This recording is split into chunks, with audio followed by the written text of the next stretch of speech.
The Lion King was released way back in 1994, which was when the NBA was also featuring a whole bunch of teams with two bigs. It's a style that the Jazz have resuscitated in their success this season. Chauncey, please explain to everyone how.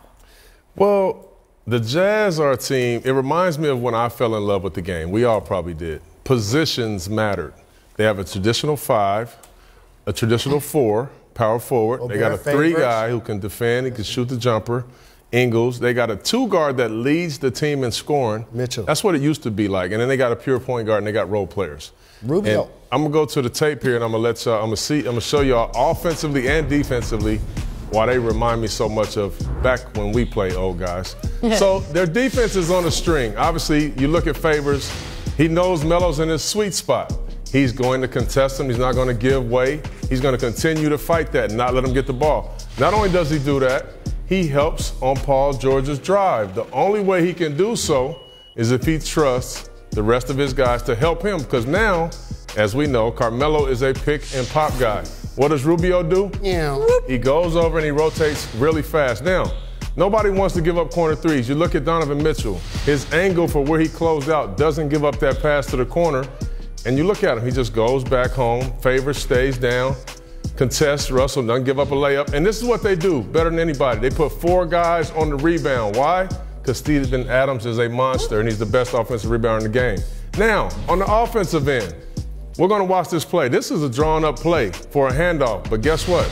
They play it very well. So now when the play breaks down, you have to just play basketball. And you watch him just play basketball. He gets the ball to Ingles at the top. Now, watch what these 2 guys do. They're going to open up the floor, give these guys some room. So as the play goes, they get into positions. Ingles does a good job of drawing 2, getting off of it quick to Favors. Now it's Favors' turn to make a play. Paul George, Grant, they're going to rotate up. What does he do? He passes it to Crowder. Crowder, you look at Paul George here. He's out of position. He doesn't know where he's at. What does Crowder do?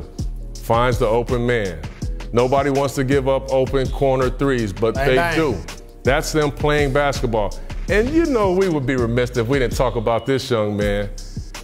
Donovan Mitchell, 6'3", going against maybe without Kawhi Leonard, the best defender in our game. A lot of D-Wade in him. D-Wade with a 3 ball. And he's just going to do special things all the time.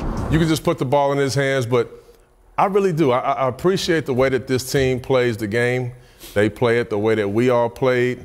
And no, they're not a great team right now, but they're young. But I like where they're going. Knowledge is power. Great job, Mr. Big Shot. The one thing that I noticed as a distinction for the Utah Jazz is now teams are as tall or have the level of bulk. It's just that they're unique because their 4 and 5s don't shoot threes. So, like, when you look at the 76ers, they have tall, bulky guys, but they all shoot threes. Saric, Embiid shoot threes.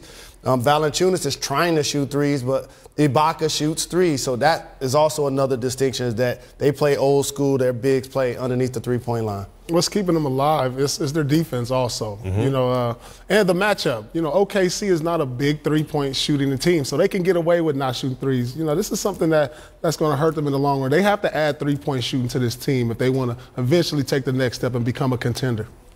Thanks, Chauncey. That's where the game is, as man. always.